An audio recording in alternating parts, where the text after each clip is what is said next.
Annihilation.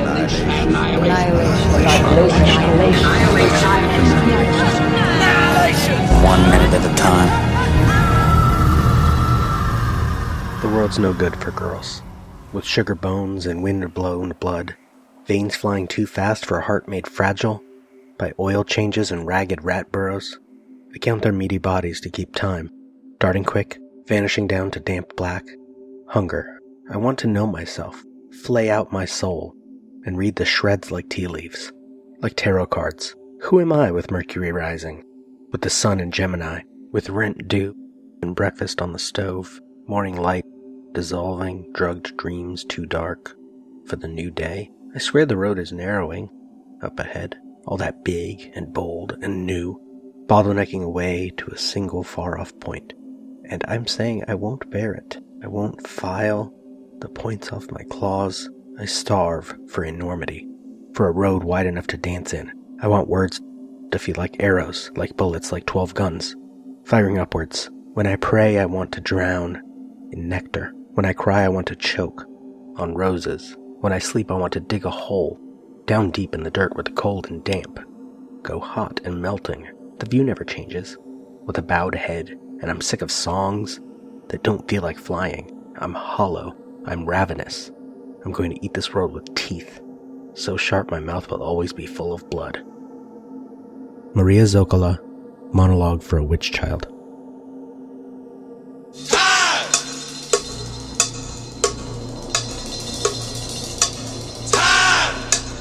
The emptiness of self is a Zen teaching that may seem a little abstract and philosophical, even kind of nihilistic, depressing, disorienting. Why does it matter? In brief, knowing the true nature of ourself is exactly what liberates us from fear and suffering. So the Buddha didn't actually teach the self is empty, or as some people put it, the self doesn't exist. He actually wholeheartedly discouraged any speculation whatsoever about the true nature of self. What the Buddha taught was anatta, or not self. That is, he taught a practice of recognizing each and every aspect of our experience, everything we encounter, as not self. So this is an absolutely pragmatic teaching. The Buddha observed that the process of what he called I, me, and my making led to dukkha, which is stress or suffering. To refrain from that activity led to relief from dukkha. This is just not about giving up attachment to possessions or pleasure or power. This is about disidentifying with the 5 aggregates or fundamental elements that make up a human being: our body, sensations, perceptions, our thoughts, volition, our consciousness. Even these things we were asked to not identify as self. In the script, the sequence has been more of a fight than a dance, with some of the same beats, but less of the ballet. Interior, lighthouse, continuous. Lena scrambles across the room, towards the door to the lighthouse, but she doesn't make it. The humanoid simply appears in front of her before she reaches the door. It is unclear how it got there. A frozen beat. Then Lena strikes the humanoid with all her strength. And a moment later, in a mirror of her actions, the humanoid strikes her back, but with incredible power.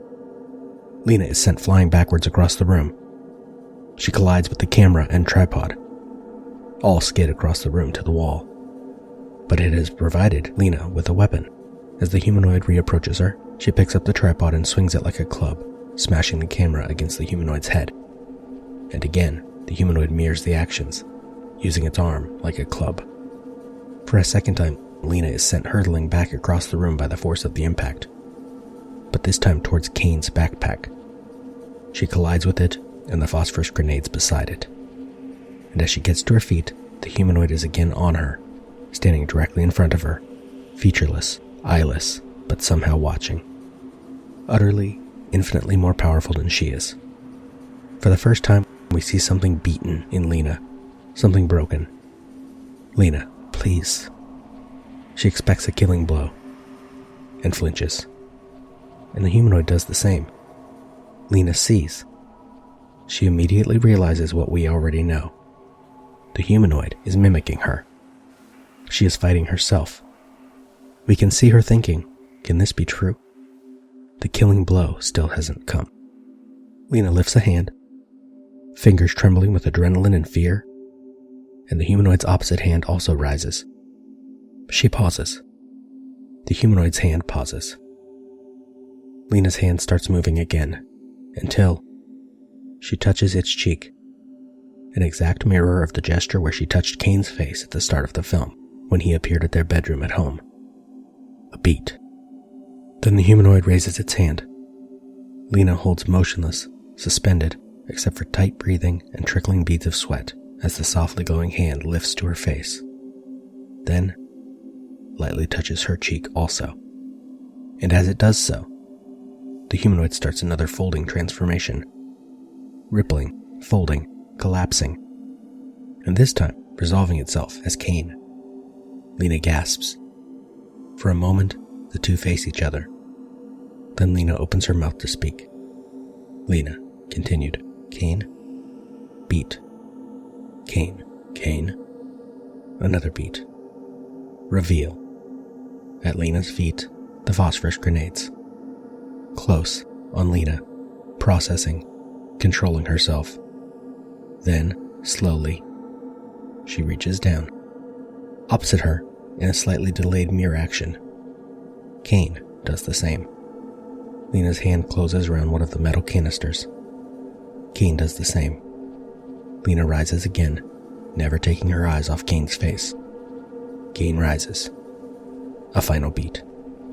Lena watches Kane's face. Lena whispers, "I'm sorry." Then Lena pulls the pin. Kane mirrors. Soft ticking from the canisters. Seconds passing. Lena continued. Breathes. 5, 4, 3, 2. Then, Lena drops the grenade and throws herself sideways. Kane's head turns, sees, but he's too late to fully react. Lena's phosphorus grenade detonates, and a moment later, so does Kane's. The film is simpler. As this minute begins, we are looking at Lena over the humanoid's shoulder, and the humanoid is taking the lead in its dance with Lena, stepping forward, Lena stepping back. Reverse, over Lena's shoulder on the humanoid. It steps again. Lena steps back. Angle from across the room, framing the humanoid and Lena between Kane's burned body and the overgrown pile of military equipment. And we can see that the humanoid is leading the way. The humanoid, its back to us, crosses its right foot in front of its left. Lena crosses her left behind her right. They find their footing simultaneously with the opposite foot. And we cut, second 10, to angle over the humanoid's shoulder on Lena. Lena starts to crouch, glancing briefly down, but not really breaking eye contact with the humanoid. Cut. Mid-body shot of them both as Lena reaches into an overgrown military backpack. The humanoid's abdomen seems to have horizontal wrinkle lines, not unlike Lena's shirt. Lena pulls a grenade out of the bag and starts to rise. Cut. Second 20. Over the humanoid's shoulder again as they return to standing upright. The front of the humanoid's face seems to be changing color. Cut. Second 25. Angle on hands. The humanoid reaching out with its left hand, Lena placing a grenade in it with her right. With Lena's hand so close, the humanoid's hand begins to change color, matching Lena's flesh, and its left wrist grows the shape of Lena's watch. Telling mistake, the time on Lena's watch appears to be 12:45 now, half an hour beyond last minute. The humanoid raises its right hand. Lena grabs it with her left and brings all four of their hands together. Meanwhile, the humanoid's torso gains more folds and turns green like Lena's shirt. Cut. Second 36, angle from behind the humanoid on Lena. Its face is colored now, similarly to Lena's. It has her messy hair pulled into a ponytail. Its shoulders look like the same cloth of Lena's shirt. Immediate reverse, and we see facial features form on the humanoid's face. It even has the trickles of blood to match Lena's recent injuries. except despite the watch forming on the correctly matching wrist, the blood is mirrored. In addition to the blood down her forehead onto her nose, Lena has blood on the left side of her face. The humanoid has blood on its right side. Reverse. Second 44. Over the humanoid's shoulder as Lena stares. They breathe together. Cut. Angle on hands. Second 46. The humanoid has the Ouroboros tattoo on its left forearm.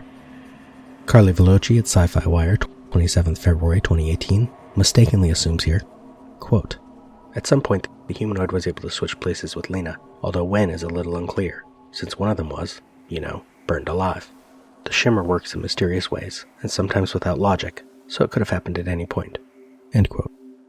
But, minute 68, the Ouroboros shape was already there, beneath the skin of Lena's left arm, and it was from there that she sampled her blood, which turned out to be mutating in minute 69, and in minute 80 she admits to Radek, "I checked my blood last night. Beat. It's In me." That tattoo's presence here on the humanoid is essentially meaningless, whether altered by spending too much time within the shimmer, as Lena has been, or born there, as the humanoid was. That tattoo seems to be ubiquitous now, favored, perhaps, by whatever consciousness the shimmer has, because of its meaning, the snake looping in the shape of infinity, eating its own tail. And now, no, the humanoid is not going to mysteriously replace Lena. It does not have to. Lena has already replaced herself, and she has done it many times. Lena, the child who loved the tide pools, Lena the soldier, Lena the wife, Lena the teacher, Lena the adulteress, Lena the biologist, Lena the final girl. These are all just different versions of Lena. One version might be virtually unrecognizable to another, and yet they are all the same. One plank taken from the deck and replaced with something new. She signs up for the military, maybe just to pay for college. Another plank is taken and replaced. She meets Kane and they start a relationship while on active duty. Another plank is taken and replaced. They marry. Lena quits the military, takes up teaching. Another plank. They grow apart. He has gone on missions often. She cheats on him with a coworker. Another plank. She grieves. Another plank. Kane returns. And Lena's pieces are lost because everything was supposed to be better again, now, still. Another plank. Another plank. Another plank.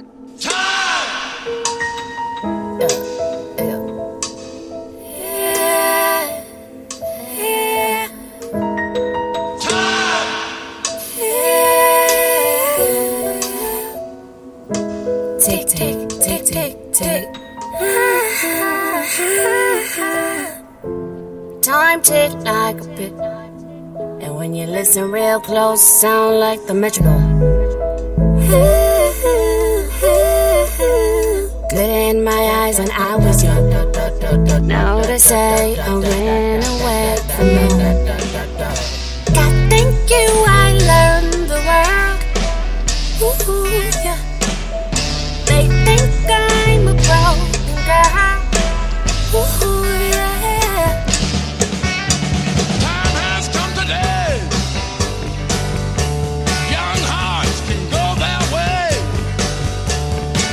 Can't put it off another day. I don't care what others say. They think we don't listen anyway.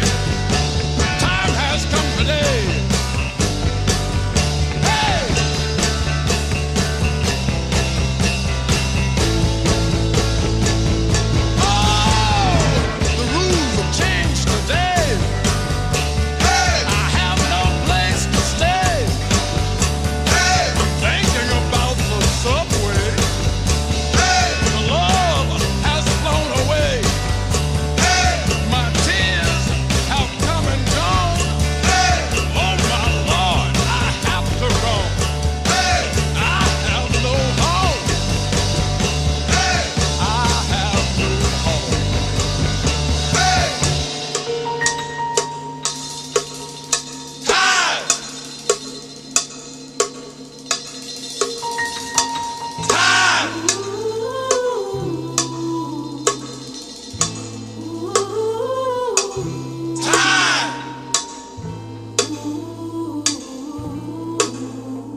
The edge of the Ouroboros tattoo is visible on Lena's forearm, by the way, but if not for this format slowing the movie down, pausing to describe, I might not have seen it.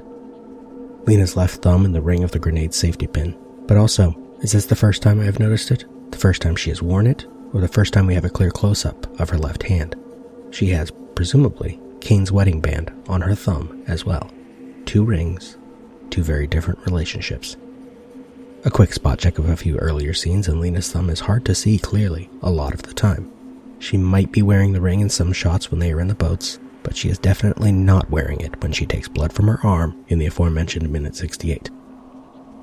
Lena keeps her hand around the humanoid's hands, then lets the striker lever, also known as the spoon, pop loose. And we cut to the long shot from across the room again, second 52, as the spoon falls to the floor. Kane's burned body, 2 Lenas, that pile of discarded equipment.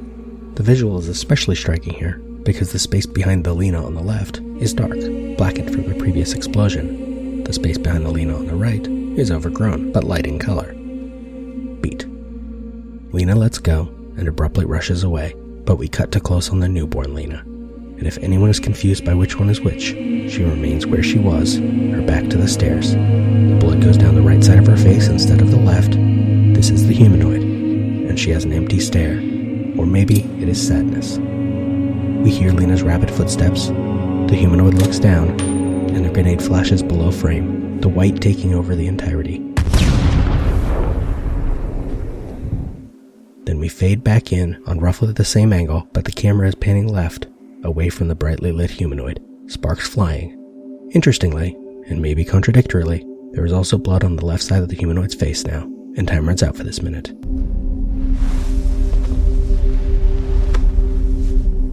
We spoke. What was it we said? Wordlessly watching, he waits by the window and wonders at the empty place inside. It was a dream. We live inside a dream. Life's no ordeal if you come to terms. Reject the system dictating the norms from dehumanization to arms production to hasten this nation towards its destruction. It's your choice, your choice, your choice, your choice. Peace or annihilation. What's happening?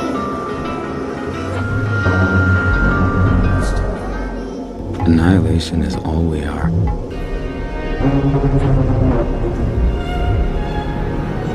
Annihilation.